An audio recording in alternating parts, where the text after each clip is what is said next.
79ನೇ ಸ್ವಾತಂತ್ರ್ಯೋತ್ಸವ ದಿನಾಚರಣೆಯನ್ನ ಮೈಸೂರು ಜಿಲ್ಲೆ ನಂಜನಗೂಡು ತಾಲೂಕಿನಲ್ಲಿ ಸಂಭ್ರಮ ಸಡಗರದಿಂದ ಆಚರಿಸಲಾಗಿದ್ದು, ಶಾಸಕ ದರ್ಶನ್ ಧ್ರುವನಾರಾಯಣ್, ತಹಸೀಲ್ದಾರ್ ಶಿವಕುಮಾರ್ ಕಾಸ್ನೂರು, ಡಿವೈಎಸ್ಪಿ ರಘು ಸೇರಿದಂತೆ ಇನ್ನಿತರೆ ಗಣ್ಯರು ಧ್ವಜಾರೋಹಣ ನೆರವೇರಿಸಿದ್ರು. ತಾಲೂಕು ರಾಷ್ಟ್ರೀಯ ಹಬ್ಬಗಳ ಆಚರಣಾ ಸಮಿತಿ ಹಾಗೂ ತಾಲೂಕು ಆಡಳಿತದಿಂದ ಪಟ್ಟಣದ ಜೂನಿಯರ್ ಕಾಲೇಜು ಕ್ರೀಡಾಂಗಣದಲ್ಲಿ ಆಯೋಜಿಸಿದ್ದ ಕಾರ್ಯಕ್ರಮದಲ್ಲಿ 79ನೇ ಸ್ವಾತಂತ್ರ್ಯೋತ್ಸವದ ಸದುದ್ದೇಶ ಮತ್ತು ದೇಶದ ಐಕ್ಯತೆಯ ಸಂದೇಶ ಸಾರಲಾಯಿತು. May I seek your kind permission? Commence the parade, sir.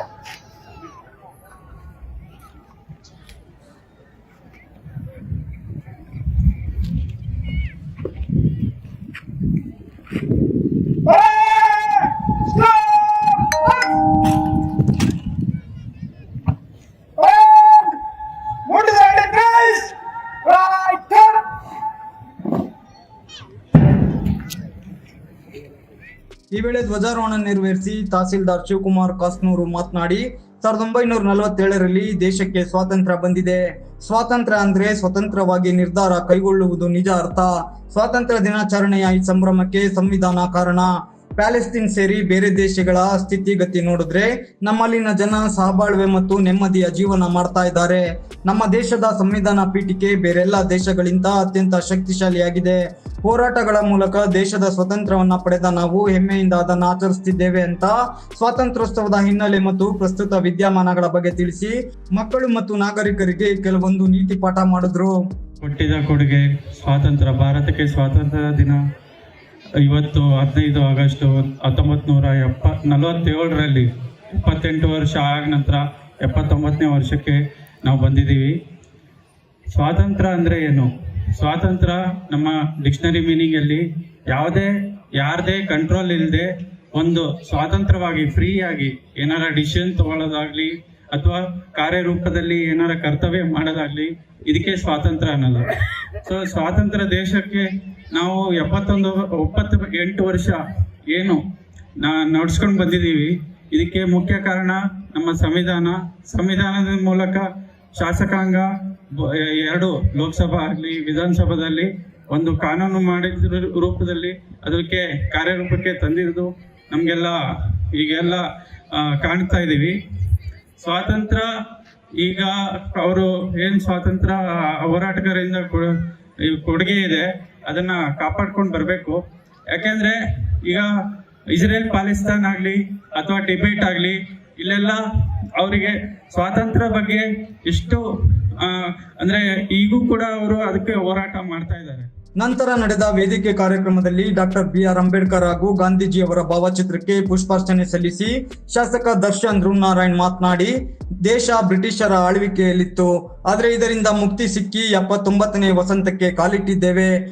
ನಾನು ಸೇರಿ ಅನೇಕರು ಇವತ್ತು ವೇದಿಕೆ ಅಲಂಕರಿಸಿ ಸ್ವಾತಂತ್ರ್ಯೋತ್ಸವದ ಸಂಭ್ರಮ ಸಡಗರದಲ್ಲಿ ಭಾಗಿಯಾಗಿದ್ದೇವೆ ಅಂದ್ರೆ ಅದಕ್ಕೆ ಅಂಬೇಡ್ಕರ್ ಅವರು ಕೊಟ್ಟ ಕೊಡುಗೆ ಸಂವಿಧಾನ ಕಾರಣ.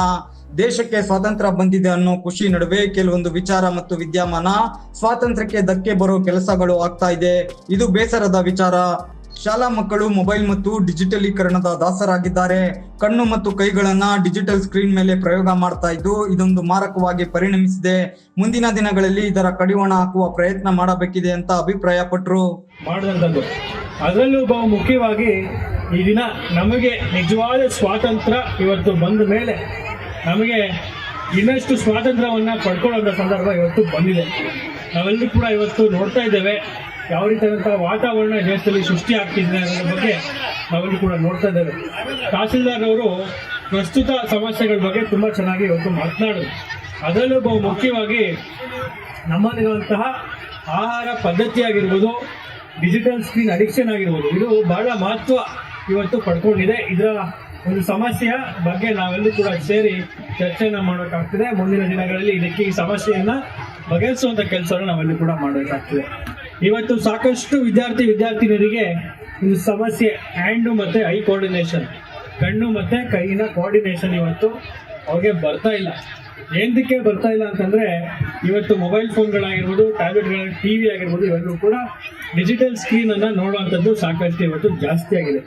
ಇದರಿಂದ ನಮಗೆ ಮುಕ್ತಿ ಇವತ್ತು ಬೇಕಾಗಿದೆ. ಯಾಕೆಂತಂದರೆ ಇದು ಟೆಕ್ನಾಲಜಿ ನಮಗೆ ಎಷ್ಟು ಮುಖ್ಯ ಭಾಷಣಕಾರರಾಗಿ ಆಗಮಿಸಿದ್ದ ಸಹಾಯಕ ಪ್ರಾಧ್ಯಾಪಕಿ ಉಸ್ಕೂರು ಅಂಬಿಕಾ ಶಿಶಿವನಂಜಪ್ಪ ಮಾತನಾಡಿ, ಸ್ವಾತಂತ್ರ್ಯ ಬರುವ ಮುನ್ನ ದೇಶವನ್ನ ಡಚ್ಚರು, ಫ್ರೆಂಚರು ಸೇರಿ ಅನೇಕರು ದೋಚಿದ್ದಾರೆ. ಬ್ರಿಟಿಷರಿಂದ ಮುಕ್ತಿ ಸಿಕ್ಕಿ ನಾವೆಲ್ಲರೂ ಸ್ವತಂತ್ರರಾಗಲು ಅನೇಕ ಮಹನೀಯರು ಹೋರಾಟ ನಡೆಸಿದ್ದಾರೆ. ಈ ರೀತಿಯ ಹೋರಾಟದ ಫಲದಿಂದ ಸ್ವಾತಂತ್ರ್ಯ ಸಿಕ್ಕ ನಾವು ಇದನ್ನ ಉಳಿಸಿಕೊಂಡು ಹೋಗುವ ನಿಟ್ಟಿನಲ್ಲಿ ದೇಶವನ್ನ ಕಟ್ಟಬೇಕಿದೆ ಅಂತ ಅಭಿಪ್ರಾಯಪಟ್ಟರು. ದೋಚೋದಕ್ಕೋಸ್ಕರ, ಇಲ್ಲಿನ ಜನರನ್ನ ಆಳೋದಕ್ಕೋಸ್ಕರ ಪ್ರವೇಶ ಮಾಡಿದಂತ ಈಸ್ಟ್ ಇಂಡಿಯಾ ಕಂಪನಿಯಿಂದ ಆ ಸಂದರ್ಭದಲ್ಲಿ ಮೊಘಲರು ಅಸ್ತಿತ್ವದಲ್ಲಿರ್ತಾರೆ, ಅವರ ಪ್ರಾಬಲ್ಯ ಹೆಚ್ಚಿರುತ್ತೆ. ನಂತರ ಅವರು ದುರ್ಬಲ ಆಗ್ತಾ ಇರುವಂತ ಸಂದರ್ಭದಲ್ಲಿ ಆ ದುರ್ಬಲತೆಯನ್ನು ಬಳಸಿಕೊಂಡು ಡಚ್ಚರು, ಫ್ರೆಂಚರು, ಬ್ರಿಟಿಷರು ಆದಿಯಾಗಿ ಎಲ್ಲರೂ ಕೂಡ ಭಾರತಕ್ಕೆ ಹೆಜ್ಜೆ ಇಡ್ತಾರೆ. ಭಾರತದಲ್ಲಿರ್ತಕ್ಕಂಥ ಸಮಸ್ತ ಸಂಪತ್ತನ್ನು ಜೋತೋದಕ್ಕೆ ಪ್ರಯತ್ನ ಪಡ್ತಾರೆ. ಅದರಲ್ಲಿ ಒಂದು ಅವರ ಕುತಂತ್ರ, ಒಂದು ರಾಜಕಾರಣದ ತಂತ್ರ, ಜೊತೆನಲ್ಲಿ ನಮ್ಮಲ್ಲಿ ಭಾರತದಲ್ಲಿದ್ದಂತ ಒಗ್ಗಟ್ಟಿನ ಕೊರತೆ. ಇದನ್ನ ಅರ್ಥ ಮಾಡ್ಕೊಂಡ್ಬಿಟ್ರೆ ಬಂಧುಗಳೇ, ನಮ್ಮ ಭಾರತ ಯಾವುದರಲ್ಲೂ ಕೊರತೆ ಇಲ್ಲ. ಇಡೀ ವಿಶ್ವಕ್ಕೆ ಹಂಚಬಹುದಾದಂತ ಸಂಪತ್ತಿದೆ ಭಾರತದಲ್ಲಿ.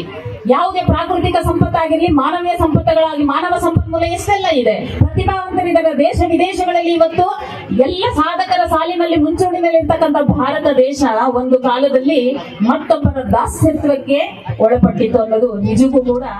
SLC ಪರೀಕ್ಷೆಯಲ್ಲಿ ಹೆಚ್ಚು ಅಂಕ ಪಡೆದ ವಿದ್ಯಾರ್ಥಿನಿಯರಿಗೆ ಬಹುಮಾನ ವಿತರಣೆ ಮಾಡಿ ಪತ್ರಕರ್ತ ಹೆಡಿಯಾಲ ಮಾದೇವಸ್ವಾಮಿ ಸೇರಿದಂತೆ ಇನ್ನಿತರೆ ಸಾಧಕರಿಗೆ ಶಾಸಕ ದರ್ಶನ್ ಧ್ರುವನಾರಾಯಣ್ ಸೇರಿದಂತೆ ವೇದಿಕೆ ಮೇಲಿನ ಇತರೆ ಗಣ್ಯರು ಶಾಲು ಹೊದಿಸಿ ನೆನಪಿನ ಕಾಣಿಕೆ ನೀಡಿ ಸನ್ಮಾನಿಸಿದ್ರು. ಇದೇ ಸಂದರ್ಭ ನಾಡಗೀತೆ, ರೈತಗೀತೆ ಕೂಡ ಹಾಡಲಾಯಿತು. ಪೊಲೀಸರ ಆಕರ್ಷಕ ಪಥಸಂಚಲನ, ಶಾಲಾ ಮಕ್ಕಳ ಸಾಂಸ್ಕೃತಿಕ ಕಾರ್ಯಕ್ರಮ ನೋಡುಗರ ಕಣ್ಮನ ಸೆಳೆಯಿತು. ಕಾರ್ಯಕ್ರಮದಲ್ಲಿ ನಗರಸಭೆ ಆಯುಕ್ತ ವಿಜಯ್, ನಗರಸಭೆ ಅಧ್ಯಕ್ಷ ಶ್ರೀಕಂಠ, ಮಾಜಿ ಶಾಸಕ ಕಳಲೆ ಕೇಶವಮೂರ್ತಿ, ನಗರಸಭೆ ಸದಸ್ಯರಾದ ಮಹಾದೇವ್ ಪ್ರಸಾದ್, ಯೋಗೇಶ್, ಶ್ವೇತಾಗೌಡ, ಮಹೇಶ್, ಕಾಂಗ್ರೆಸ್ ಮುಖಂಡರಾದ ಅಬ್ದುಲ್ ಖಾದರ್ ಸೇರಿದಂತೆ ಇನ್ನಿತರೆ ಮುಖಂಡರು, ಪೊಲೀಸ್ ಇಲಾಖಾ ಸಿಬ್ಬಂದಿಗಳು, ಶಾಲಾ ಮಕ್ಕಳು, ಪೋಷಕರು ಸೇರಿದಂತೆ ನೂರಾರು ಜನ ಭಾಗವಹಿಸಿದ್ದರು. ಪೊಲೀಸರೆಂದರೆ ನಾಗರಿಕರ ಪ್ರಾಣ, ಆಸ್ತಿ ರಕ್ಷಣೆಯ ಹೊಣೆಯನ್ನು ಹೊತ್ತು ದೇಶದ ಶಾಂತಿ ಸುವ್ಯವಸ್ಥೆ ಹದಗೆಡಿಸುವ ಸಿರಿಜನ್ ಪ್ರೌಢಶಾಲೆಯ ಬ್ಯಾಂಡ್ ವಾದನದ ತಂಡ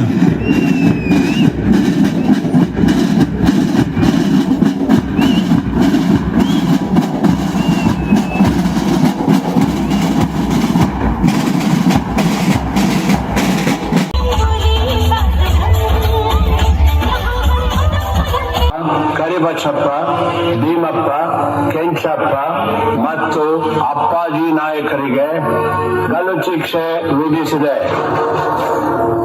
ಈ ಅಪರಾಧಗಳಿಗೆಲ್ಲ ಮುಖ್ಯ ಕಾರಣಕರ್ತನಾದ ರಾಯಣ್ಣನನ್ನು ರಾಜದ್ರೋಹಿ, ದಂಗೆಕೋರ, ಅಪರಾಧಿ ಎಂದು ಪರಿಗಣಿಸಿ 26/1/1831 ಗಲ್ಲು ಶಿಕ್ಷೆಗೆ ಗುರಿ ಮಾಡಬೇಕೆಂದು ನ್ಯಾಯಾಲಯವು ಆಜ್ಞೆ ಮಾಡುತ್ತಿದೆ.